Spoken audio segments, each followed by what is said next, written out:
Today on In the House, are we building our homes the right way? Why not build a home that will last hundreds of years? I speak with Daniel Hall from Texas Limestone Home Builders about the differences between building with limestone versus wood.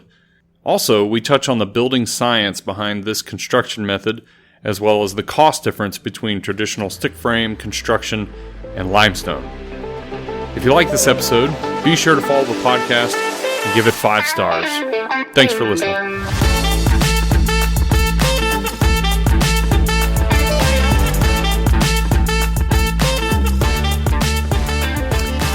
So we all know the story of the 3 little pigs. You have the first pig who built his house out of straw. The second little pig built his house out of sticks, which I think is most builders these days.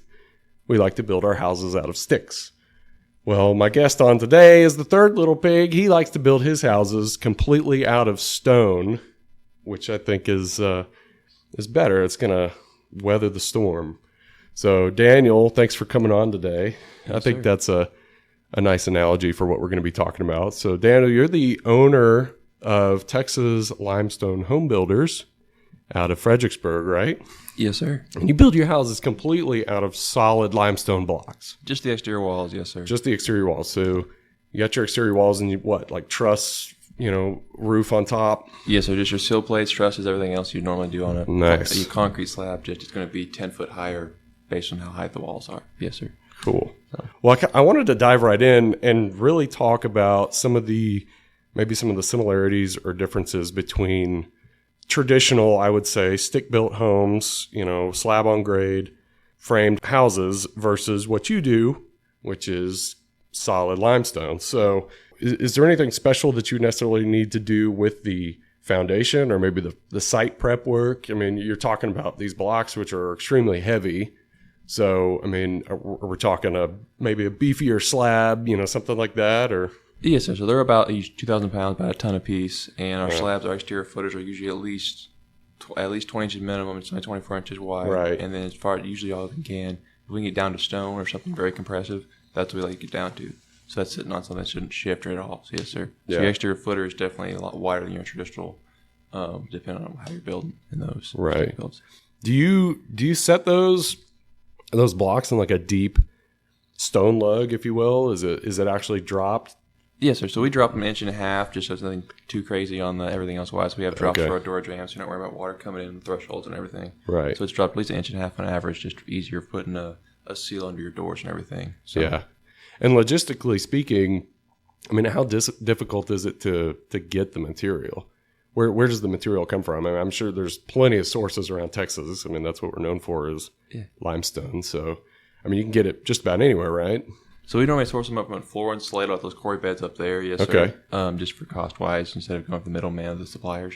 Yeah. We get them up there, and that's the sourcing those and getting them on site. The biggest thing. So as long as we get a semi there close to the site where you can get off 20 rocks at a time consistently, you're not worrying about shutting down the road or anything crazy in that sense.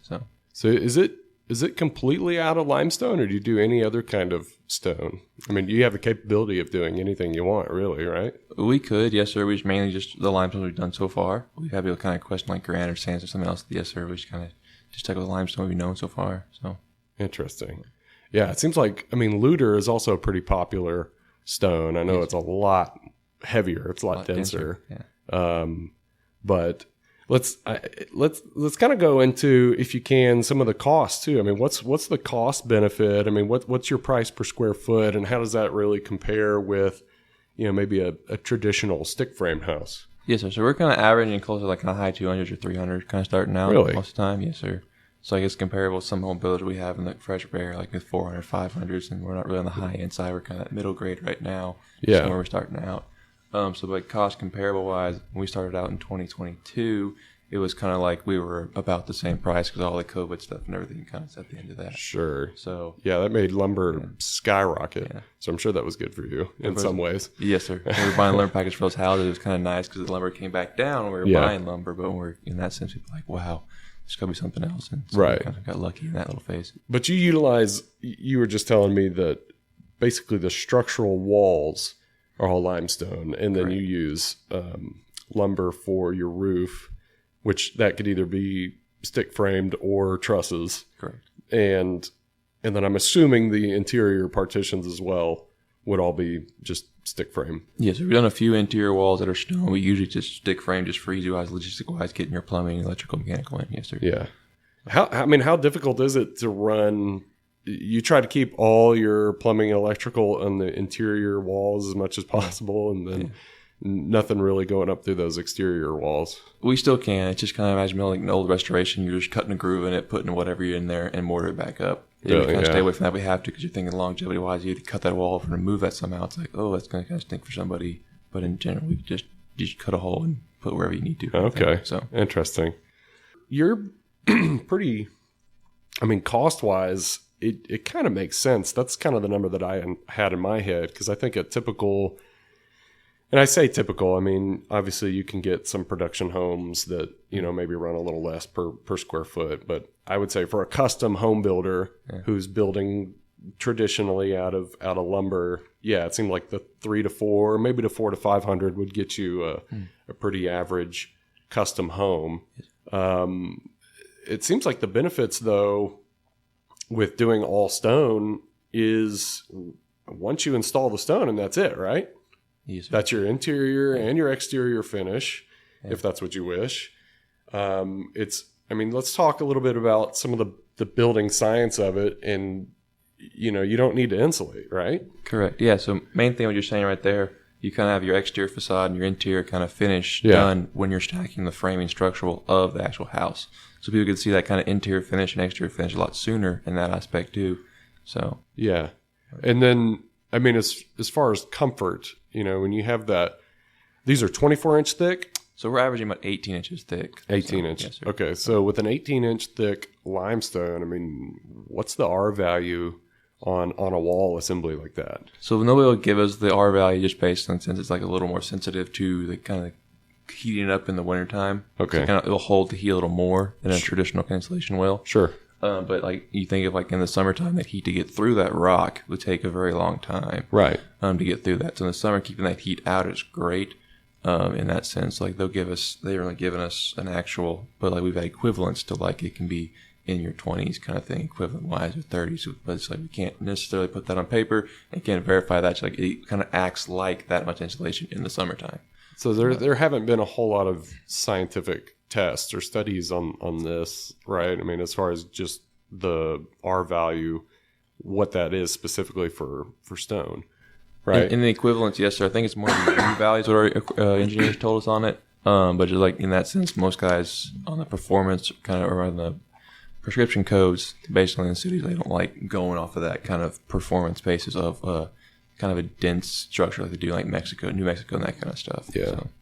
Well, it makes sense too. When you look, I think historically in people who live in like really hot climates, deserts or areas like that where, they're either digging a hole in the ground, they're living underground to stay away from the heat and stay insulated, or they're building their houses out of stone or some kind of blocks, and so, living in a hot, humid climate, it kind of makes sense. Why are we building a house with wood, so you have a 6-inch wall and then we're stuffing as much insulation as we can and making sure everything is airtight. Whenever we have this natural material around us that's available quite easily, that we could just stack up and that's your finished product. That's it. It seems really simple. And it's kind of odd that we've gotten away from that. Have you ever kind of thought about, have you given any thought as to why the building industry maybe strayed away from building structures, if you will, not just homes, but structures in general out of blocks or concrete or brick? Any kind of masonry material. Yeah, see, normally, I guess back in like whenever balloon framing kind of started, where that kind of started, they kind of more of a cost basis and easy to use the material. So you're not worrying about using big equipment to move these big, massive rocks.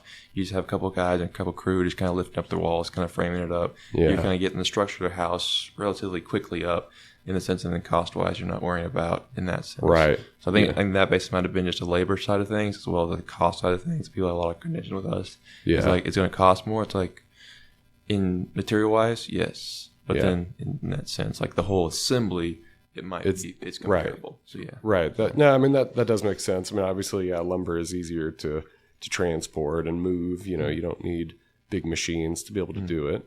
So yeah, definitely some pros and cons there. But okay, so my big question, and I know a lot of people listening, their question is also waterproofing. I mean, that's a huge deal for builders, is to manage water vapor, air, because obviously air has vapor in it. So you got to manage not just the water, but the air.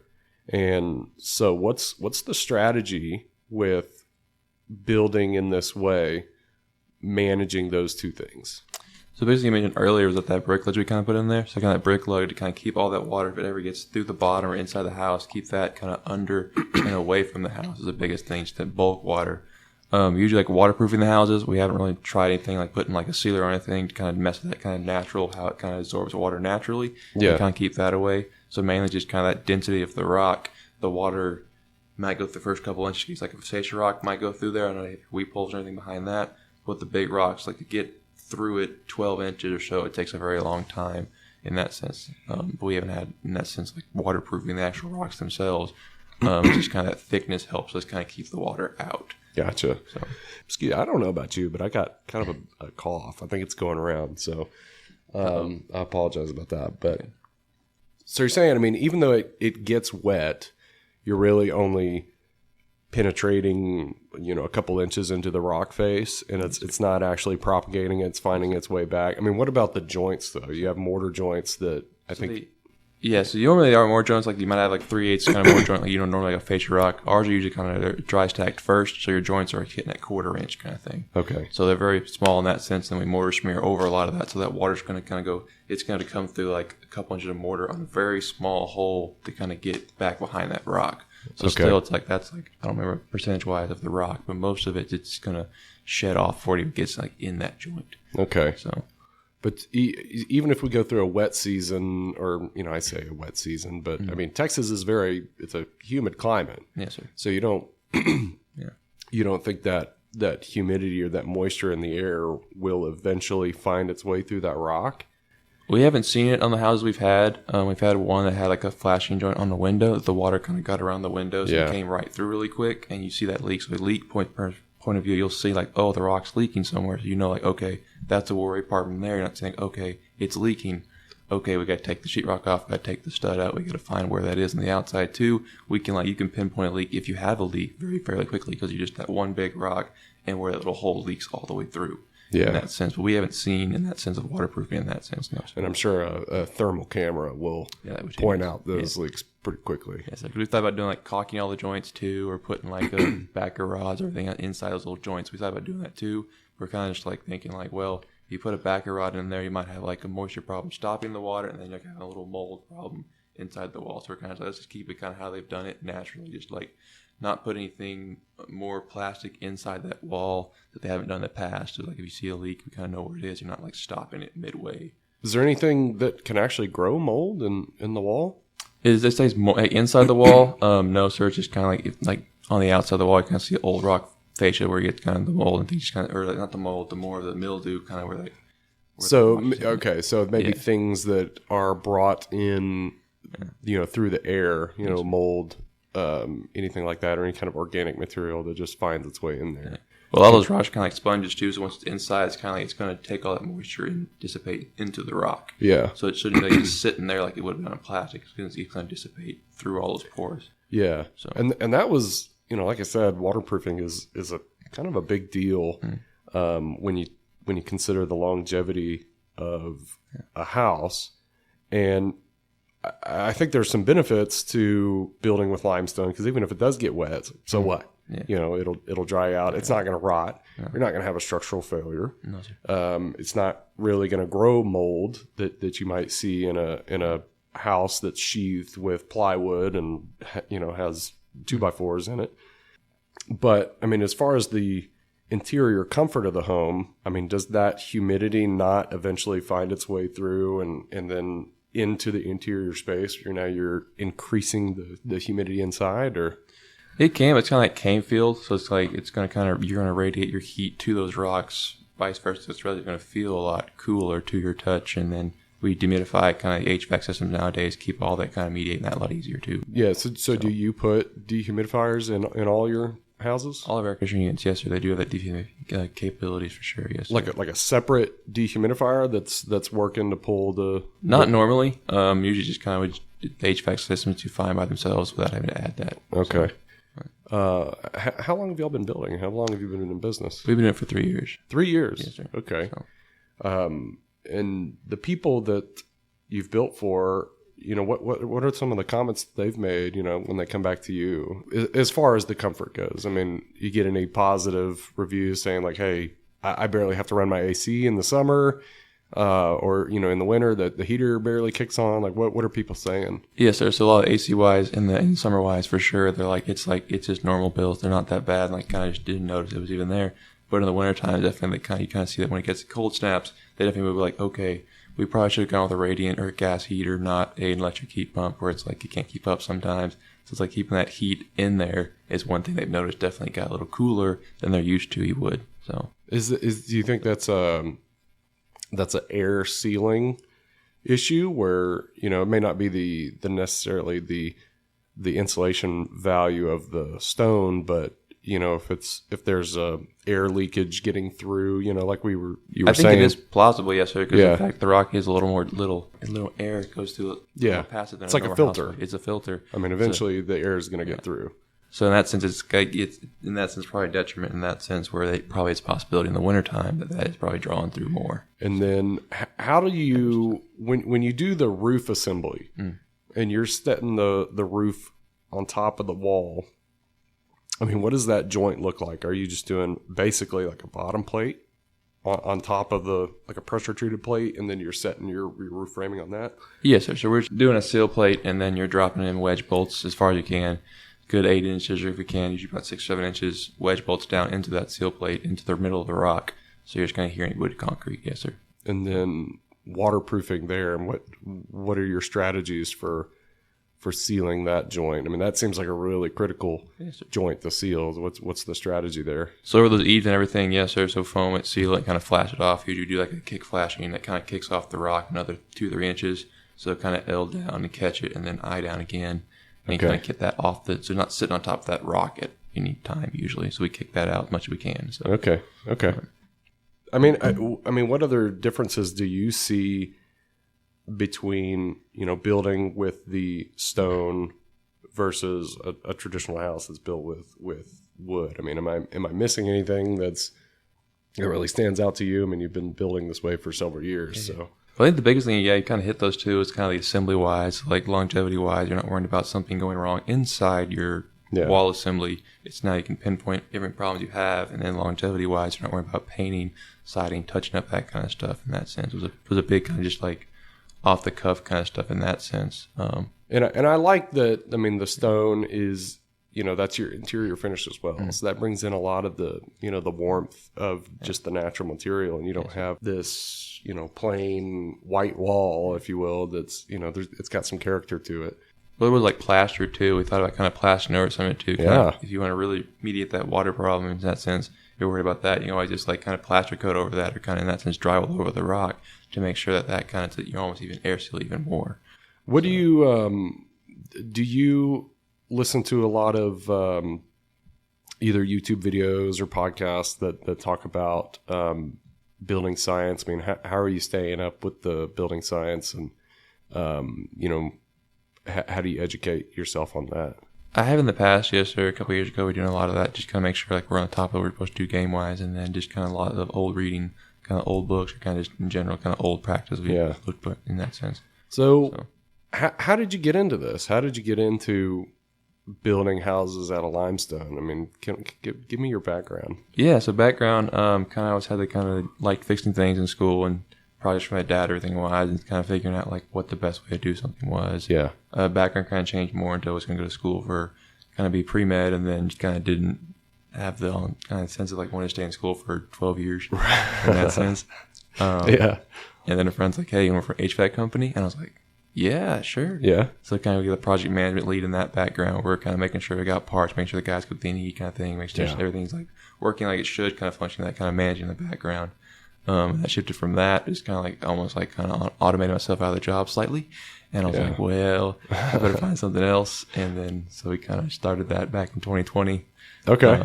And then just kind of, for our first client, kind of give us a benefit of the doubt and like, hey, we got your house. You want to build old school? And I'm like, cool. But but why limestone? I mean, you could have gone the route of most other builders and just built out of wood. Yeah. So what was it about it? You know, what gave you the thought initially? You know, hey, I'm gonna build solely out of. I tried to build a little shed out of stone once, and it was like, this is very hard. Yeah. And I was like, I got the foundation done about a foot up, and I was like, man, it took me like a week. And so I was like, we got to find, like, we're thinking those big stone you see, whether it's like the Incan ones down there in Mexico, or especially around here, you get the bigger limestone blocks. There's a few people that did them around. There's a Wine Mountain Spice where they had done like those big limestone rocks. I guess the story from what they had told me, it was like they were doing those little fascia rocks. The architect goes out to the quarry, and the owners are out there too. And they're like, hey, can we use the big rocks? And they're like, yeah. So they have a big kind of rock on the inside, rock throughout, rock on the outside. And it's kind of that kind of old primitive feel. So we've seen a few people do that, and we just thought, like, time-wise, labor-wise, and cost-wise, like, well, if we can get the biggest rocks we can get and do it in relatively shorter time than you could, and you're saving money stacking the stones, then you just, in that sense, so labor-wise, you're not taking 2 months to do these things. You could do them in a few weeks. Yeah. So, like, you're going to have a big material stacking it in a relatively reasonable time, and you have, like, the whole structure of your structure in there, your framing in there, in that sense of, like, your fascia. So you're cutting out all your siding in that sense. So, like, cost-wise, it made sense when I started out. It was like, okay, I'm stacking one rock, and now I'm not doing sheetrock. Yes. Yeah, it makes sense. So. I mean, it's interesting because you don't really think about it. Yeah. You look around you, and you know, people are using wood to build, which is not, you know, I'm not saying that's bad. No. You know, it's a natural resource. I mean, why not use the resources that are available to you? But yeah, I mean, you look around, look at the history of the earth and where people live, and you know, the Egyptians, the Mayans, the Romans, you know, you name it, all of these civilizations, you know, were literally built with stone, and they're still standing today. I mean, thousands of years ago, you know, they're building the Roman Empire, and most of it's still standing. So if your goal is, which, I mean, every builder's goal is to build something that's going to last, you know, and we seem to overcomplicate things. This, to me, just simplifies it. You know, you're taking a lot of the headache of, you know, building with wood out of the equation.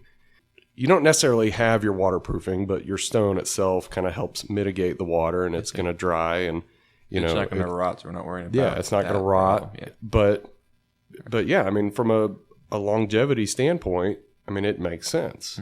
And like I said, I think we have the tendency to overcomplicate. We want to use materials that are maybe cheaper, easier to handle on site, and then, you know, we build with that. But well, when it gets wet, it's going to rot.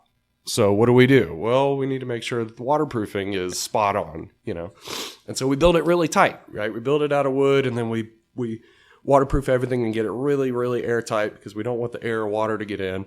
But if water does manage to get in, which it usually does, it's not a matter of if, but when, you have a big problem because then it's not able to dry out. And that's a huge problem. You know, and the way they built 100 years ago out of wood, they used a lot of this old growth timber, and they didn't have the waterproofing methods that we do today.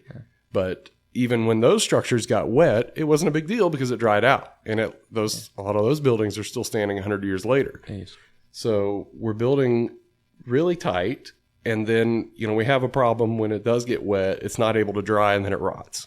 And then the other issue is, you know, you're not allowing fresh air in because it's such a tight assembly. So now you have to mechanically introduce air through your HVAC system. So this is what I mean by I feel like we're overcomplicating it. You know, it's like we need to take a step back and evaluate what we're doing, because it's like, what do you want? You know, do you want longevity, or do you want, you know, comfort? Yeah, because we had a grandma at an old farmhouse, And it was her parents as well. And it was just an old Sears farmhouse you can see all the time back in the day. And it was like, it had some rot on some of those old growth timbers. And you kind of just saw it, but then like it was also no insulation. Yeah. So the fact like when that thing got wet, it didn't matter. It's like it would just breathe out. And exactly. Out. So exactly.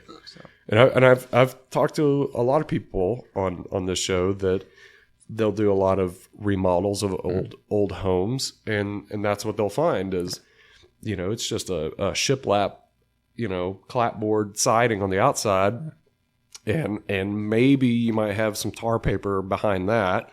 But yeah, no insulation in the wall. But yeah, you could argue those houses weren't very comfortable in the summer, or they weren't comfortable in the winter because they were very leaky. But because of that leakiness, they last 100 plus years. So, it's like with the modern way of building that we have today, we can't make that 100-year threshold. It's just not going to happen. I don't see it. I mean, it's like we're building to the 25-year or maybe even the 50-year threshold, but I just think with the materials and methods we are using today, we're not able to build something that's going to last 100 years unless we build out of concrete or stone or one of those types of materials that it is going to last because, it's going to weather the storm. That's what it's made for. I mean, like I said, the Roman Empire, those buildings are still standing today, thousands of years later. Yeah. So a little power wash and sandblasting looks like new. Yeah, exactly. And then, it just makes sense. And it kind of brings up the questions in my mind, like what are we doing? Let's simplify some of this. But, tell me about yourself. We've talked about, what you do and, how you got into the industry, but tell me about you. I mean, what are some interests that you have? What do you do outside of work?